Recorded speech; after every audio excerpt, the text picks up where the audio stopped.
Welcome to Casual EDH. Today I am going to be opening up a box of Dominaria United. These are set boosters. So basically what I'm planning to do is I'm planning on doing a few videos with this one box. I'm going to open up a few booster packs, talk about a few cards in the set for Commander purposes. Commander is the only format I play, so it's the only one I'm going to talk about. Yeah, and see if we can get some any insight on some of the cards here. There aren't too many common uncommons that are exciting in the set, so these might go by a little bit quickly, so I might alter plans a little bit, but we'll see what happens. So let's go ahead and dig right in, right?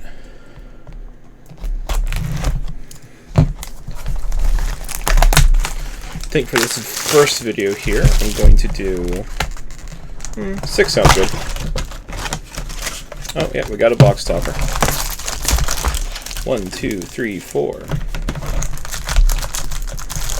5, and 6. So these are the ones that will open this video, and then I will have the other ones set up for the others. I'm going to record them back to back. I just don't want the videos to be too long. Easy to lose attention after a while. But this video is going to have a special box topper. Honestly, the box toppers from the set aren't generally great. We'll see what we get, though. There are a couple of good ones.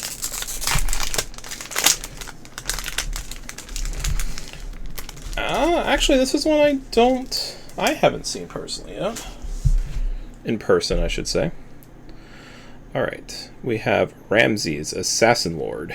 Death Touch. Other assassins get +1/+1 and lose the game. Whenever a player loses the game, if they were attacked this turn by an assassin you controlled, you win the game. Okay. That's interesting. So basically, the win game mechanic there, the win game clause there, means that in a 3-player pod you can just pick on, or a 4-player pod when you're against 3 enemies, right?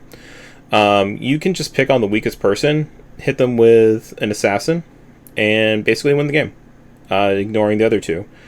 Actually, flavor-wise, that makes sense. I mean, assassins typically go for the strong, but if you can pick off the weak, then go for it. I kind of like them. I wouldn't play it. I don't necessarily like Dimir a lot for my own personal decks. But I think this would be a fun one to play against. I'd have to see what kind of assassins are in black and blue. I have a feeling they're going to be looking at changelings. Maybe to flesh out. I have a feeling that your pool for... Did I say rogues and assassins?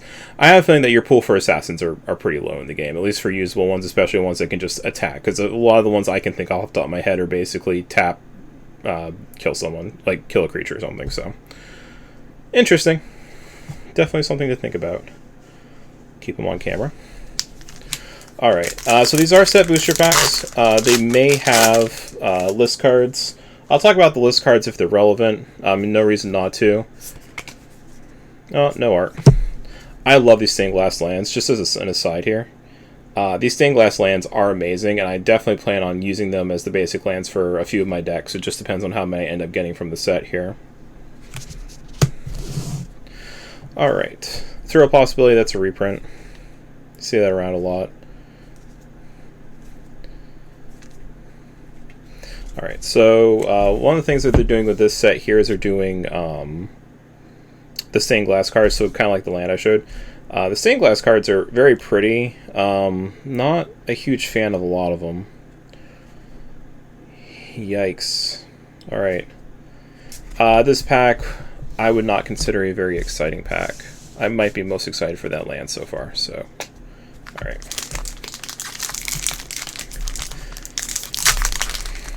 I said I was going to talk about Commander during this, but this might just be a pack opening video that's going to be really sad. We'll see what happens. The problem is this set's just not really the strongest. It's got good stuff for Standard and a few things for Modern, but for Commander, I mean, when you get to like what you're going to play in Commander, there aren't too many cards. Even the normal lands have pretty good art here. Just going to throw that out there. Impulse. Impulse has been seen before. Okay, so these lands here, they're a common cycle. They have both of the land types on it. So in this case, we have Wooded Ridgeline. It's a mountain forest. They come into play tapped, but the most important thing about them really is that they have both Mount and Forest on them, so there's a lot of fetch cards you can use. A lot of times if you use like your Farseek or your 3 visits on turn 2, you're probably not going to do anything with the land that you fetch out anyways. So finding something like this with it is really good because those specify a land type. Then of course you could also play a game with like Amulet. If you're playing a game with Amulet, the lands come into play untapped. A lot of gate decks will use that, but a lot of gate decks are also going to be, you know, 5 color trying to get Maze's End to win. So you can also throw these in there just to basically make a really cheap land base, because the less money you spend on your lands, the more money you can spend on the main deck if you're kind of, you know, money strapped. Burning Shot. Urg, Spawn of Turg. I don't know if I'm going to have a lot to say about him, but I love the flavor on the card. I like the art. Alright. Click another land card into your graveyard. Alright, so he's already looking good in Get Rog or a Windgrace deck. Beginning of your upkeep, look at the top card of your library, put that card in your library. Okay, cool. So it has kind of a, that Dimir mechanic from the new Ravnica block, Surveil. So it's kind of like a Surveil effect. That's pretty cool. Sacrifice land, gain 2 life. Alright. I would actually maybe consider putting him into like a Get Rog deck just as additional triggers for Get Rog. Then again, those are very combo heavy decks, so I'm not talking about like a CDH version of it. We're talking about a lower power level there. Pilfer. Whee. Sorry, I'm just going to go back because I really want to see. I mean, that's pretty cool art, right?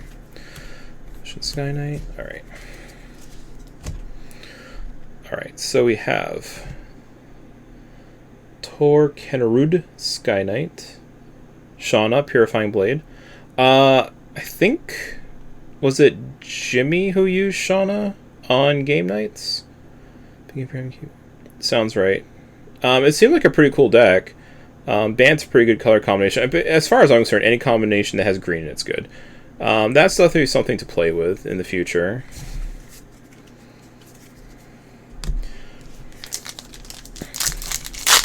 So I'm going to sort these cards on my own time later, because these are going into my personal collection. So I'm just going to have like a common uncommon pile.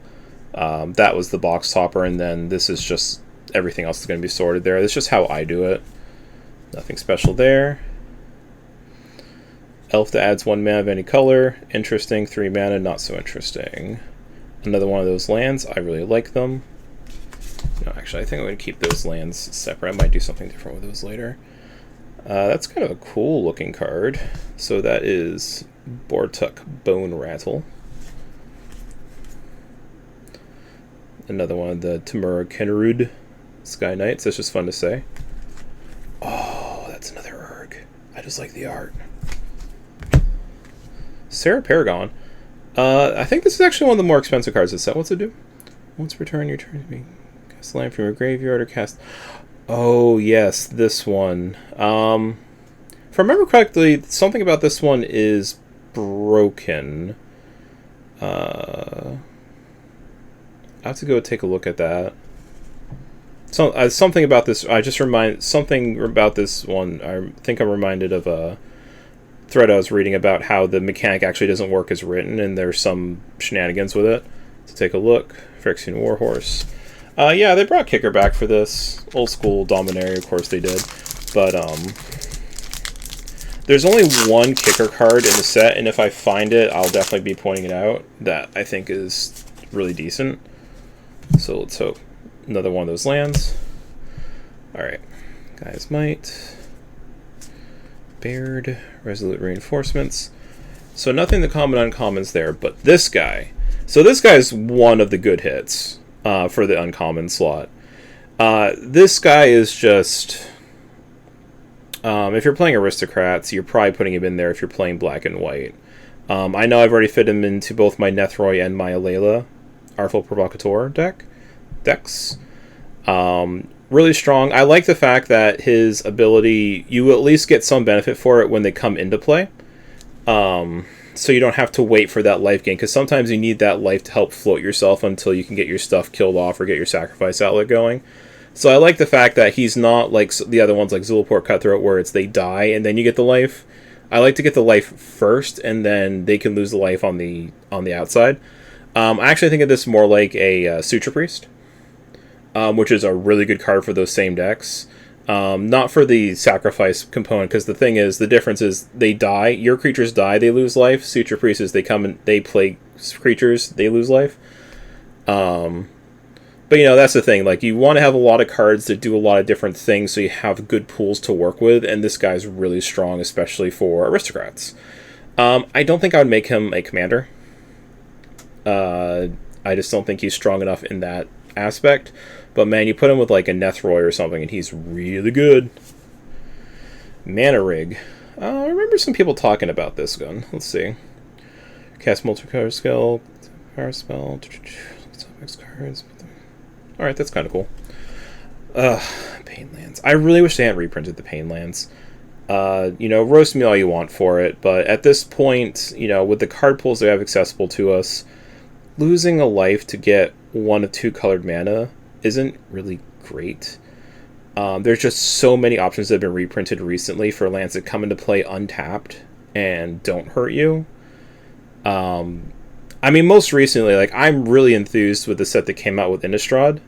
The ones that come into play untapped if you control 2 or other lands.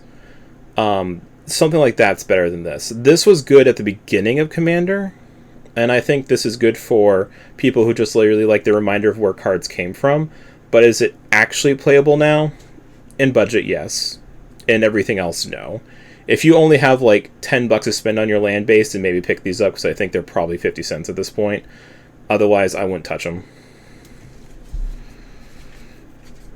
Hey, look, it's a list card. It's also a list card that we're not going to talk about. Haha. Saw that one coming. Usually per box, there's like 1 good list card. So the chance of it being in these first packs was pretty low anyway. Alright. Okay, so that's a Sifter.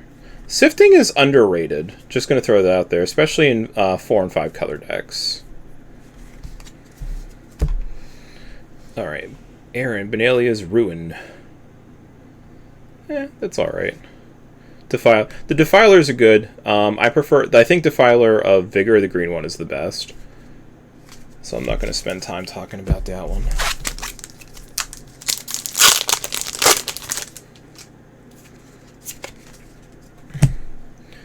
Alright.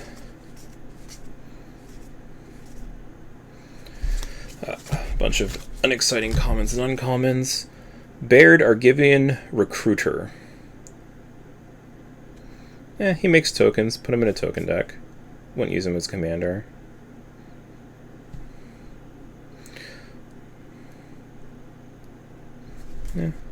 Evolve Sleep Rice. I remember this being spoiled. Everyone's like, oh my gosh, Phyrexia's back. Like, what did you expect? Of course Phyrexia's going to be back. They had to bring it back eventually, and they had all those like one-offs and other planes, so of course they're going to bring it back for Dominaria. That's where it started. Anyone who doesn't know, WotC really likes to do full circle type stuff, so. Alright, well. This is probably the 3rd video I've recorded, but it's probably the first one that could actually make a channel. So, basically in honor of that, I think I'm going to take one of these lands, because I think for the common cards, these lands are the most exciting. I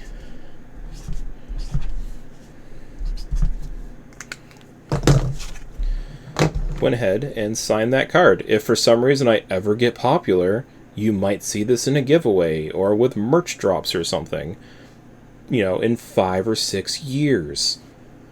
You never know. You never know what'll happen, but it's good to have something for the future. You never know what's going to happen. So, yep, there we go. We get a first pack's done. Y'all have a good one.